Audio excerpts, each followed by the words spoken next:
AK ബാലൻ മാധ്യമങ്ങളെ കാണുകയാണ്. CPI മുതിർന്ന നേതാവ്. അതിലേക്ക് ഒരു കൊല്ലം കഴിഞ്ഞിട്ടാണ് ഞാനിത് കാണുന്നത് എങ്കിൽ എൻ്റെ തല പൊട്ടി പോകുമായിരുന്നു. ഇപ്പം കണ്ടതുകൊണ്ട് രക്ഷപ്പെട്ടു എന്നാണ്. യഥാർത്ഥത്തിൽ അദ്ദേഹത്തിന് അടുത്ത കാലത്ത് ഉണ്ടായിട്ടുള്ള ഈ ആരോഗ്യ പ്രശ്നമുണ്ടല്ലോ, നിങ്ങളൊന്ന് പരിശോധിക്കേണ്ടതാണ്. ഈ തോന്നലിൻ്റെ മുകളിൽ എന്തൊരു വൈറ്റാലിറ്റി ഉള്ള ഒരു മുഖമായിരുന്നു KPCC പ്രസിഡന്റിന്. ഈ പരുവത്തിലേക്ക് എത്തിയത് ഈ കൂടോത്തരയല്ലേ?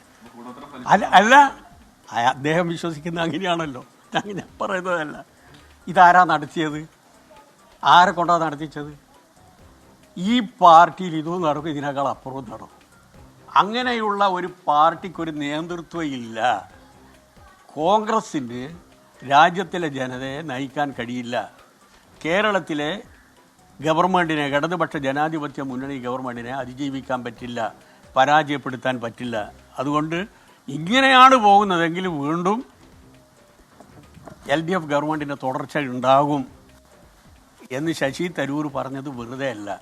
അപ്പോൾ ആ രൂപത്തിലുള്ള ഒരു ആശങ്ക പൊതുവിൽ ജനങ്ങളിലുണ്ട് എന്ന് മാത്രമല്ല, ഇടതുപക്ഷ ജനാധിപത്യ മുന്നണി ഗവൺമെൻറ് വീണ്ടും അധികാരത്തിൽ വരും എന്നുള്ളതിൻ്റെ ശക്തമായിട്ടുള്ള സന്ദേശമായിരുന്നു ഇപ്പം നടന്ന ഗ്ലോബൽ മീറ്റ്.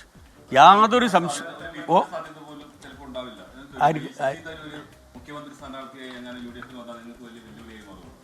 ഞങ്ങളിപ്പോൾ ആര് വന്നു കഴിഞ്ഞാലും ഞങ്ങൾക്കതിൽ പ്രശ്നമില്ല. അദ്ദേഹത്തെ സംബന്ധിച്ചിടത്തോളം ഞാൻ പറഞ്ഞിട്ട് അമിതമായിട്ടുള്ള വിശ്വാസം, ഒരു പ്രതീക്ഷയൊന്നും ഞങ്ങൾക്കില്ല. അയാൾ പിന്നെ ഒരഭിപ്രായം പറയുന്നു, ആ അഭിപ്രായത്തിൽ ഞങ്ങൾക്ക് യോജിക്കാൻ പറ്റാവുന്നതിനെ ഞങ്ങൾ റെക്കഗ്നൈസ് ചെയ്യുന്നു എന്ന് മാത്രം. അത് അവരുടെ ആഭ്യന്തര പ്രശ്നം.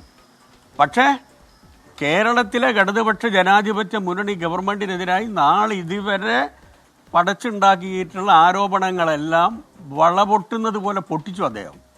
ആ ഭാഗത്തോടാണ് ഞങ്ങൾക്ക് യോജിപ്പുള്ളത്.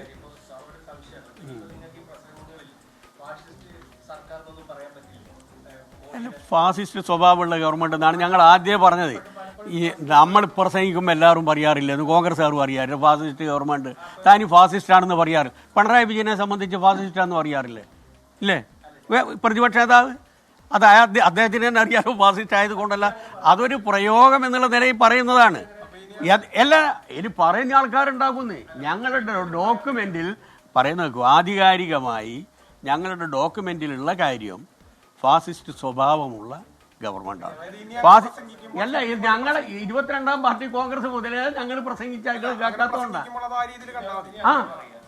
അത് 22 പാർട്ടി കോൺഗ്രസ്, 23-ാം പാർട്ടി കോൺഗ്രസിൻ്റെ ഭാഗമായിട്ട് ഞങ്ങൾ ഇത് തന്നെയാണ് ഫാസിസ്റ്റിക് നേച്ചർ എന്ന് തന്നെയാണ് ഞങ്ങൾ പറഞ്ഞു. ലൈറ്റല്ലാന്ന് ഇത് വരട്ടെ. ഫാസിസം വന്നിട്ടില്ലല്ലോ. ഫാസിസം വന്നു കഴിഞ്ഞാൽ ഫാസിസത്തിനെതിരായിട്ടുള്ള ജനകീയ മുന്നണി എന്ന് പറയുന്നത് ഒരു പ്രത്യേക സംവിധാനമാണ്. എന്നാൽ പിന്നെ കോൺഗ്രസ് അതിന് നേതൃത്വം കൊടുക്കണ്ടേ? ഇവിടെ ഫാസിസം വന്നു കഴിഞ്ഞു, ഇനി ഇന്ത്യ രാജ്യത്തിലെ എല്ലാ ആൾക്കാരും യോജിക്കണം, അതിനൊരു ഐക്യ മുന്നണി വേണം എന്നാൽ അങ്ങനെ ഒരു മുദ്രാവാക്യം കോൺഗ്രസ് വെച്ചിട്ടുണ്ടോ ഇതുവരെ? വസ്തുത അല്ലാതിരിക്കാൻ ഞങ്ങളെപ്പോലുള്ള ഒരു പാർട്ടിക്ക് ശാസ്ത്രീയമായി ചിന്തിക്കുന്ന, രാഷ്ട്രീയമായ പ്രചരണം നടത്തുന്ന ഉത്തരവാദിത്വമുള്ള ഒരു പാർട്ടി, ചെറിയ പാർട്ടിയായിരിക്കാം. CPM-നെ സംബന്ധിച്ചിടത്തോളം വസ്തുതയല്ല എന്ന് പറയാൻ പറ്റില്ല. ഇതിപ്പോൾ ഭീകരമുഖം RSSൻ്റെ ഭീകരമുഖവും BJP ഗവൺമെൻറ്റിൻ്റെ ഭീകരമുഖവും തുറന്നു കാട്ടുന്നതിന് ഇതൊരു ഫാസിസ്റ്റ് ഗവൺമെൻറ്റാണ് എന്ന് ഞങ്ങൾ പറഞ്ഞു കഴിഞ്ഞാൽ ഫാസിസത്തെ സംബന്ധിച്ച ഞങ്ങളുടെ ധാരണയിൽ വരുന്ന തെറ്റാണത്, പെശകാണത്. ഇപ്പോൾ ഫാസിസത്തിലേക്ക് നീങ്ങാൻ സാധ്യതയുള്ള ഒരു ഗവൺമെൻറ്, ആ സാധ്യത വരാതിരിക്കുന്നതിന് വേണ്ടിയിട്ടുള്ള മുൻകരുതൽ എന്നുള്ള നിലയിലാണ് ഈ രാഷ്ട്രീയ പ്രമേയത്തിൽ ഈ ഒരു ഭാഗം വന്നത്.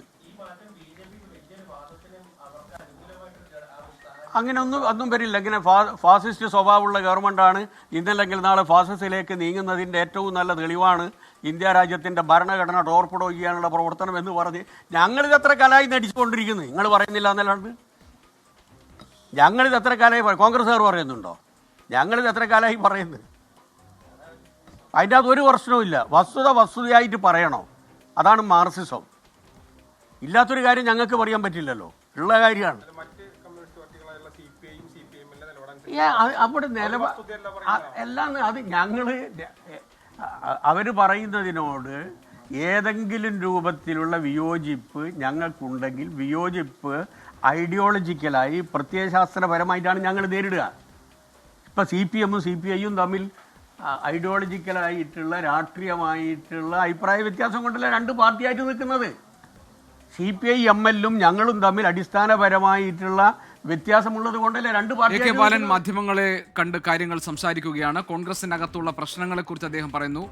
ഇടതുമുന്നണി സർക്കാരിന്റെ തുടർച്ചയുണ്ടാകും എന്നതിന്റെ സൂചനയാണ് ഇടതുമുന്നണിയുടെ ഈ വ്യാവസായിക സൗഹൃദ അന്തരീക്ഷം കേരളത്തിൽ ഉണ്ടാക്കിയതിൽ ഇടതുമുന്നണിക്ക് ശശി തരൂരിന്റെ ഭാഗത്ത് നിന്ന് കിട്ടിയിട്ടുള്ള അഭിനന്ദനം. മാത്രമല്ല ഗ്ലോബൽ ഇൻവെസ്റ്റേഴ്സ് മീറ്റ് ഇടതുമുന്നണി സർക്കാരിന്റെ ഒരു തുടർച്ചയ്ക്കുള്ള സാധ്യത ഒരുക്കുന്നുണ്ട് എന്നതാണ് AK ബാലന്റെ അവകാശവാദം. അദ്ദേഹം മാധ്യമങ്ങളോട് കാര്യങ്ങൾ വിശദീകരിക്കുക. അതോടൊപ്പം നരേന്ദ്രമോദി സർക്കാർ ഒരു ഫാഷിസ്റ്റ് സർക്കാരാണോ എന്നത് സംബന്ധിച്ച് ഉണ്ടായിട്ടുള്ള തർക്കങ്ങളുടെ കാര്യങ്ങളിലുള്ള വിശദീകരണം കൂടിയാണ് ഇപ്പോൾ AK ബാലൻ മാധ്യമങ്ങൾക്ക് മുന്നിൽ നൽകിയത്.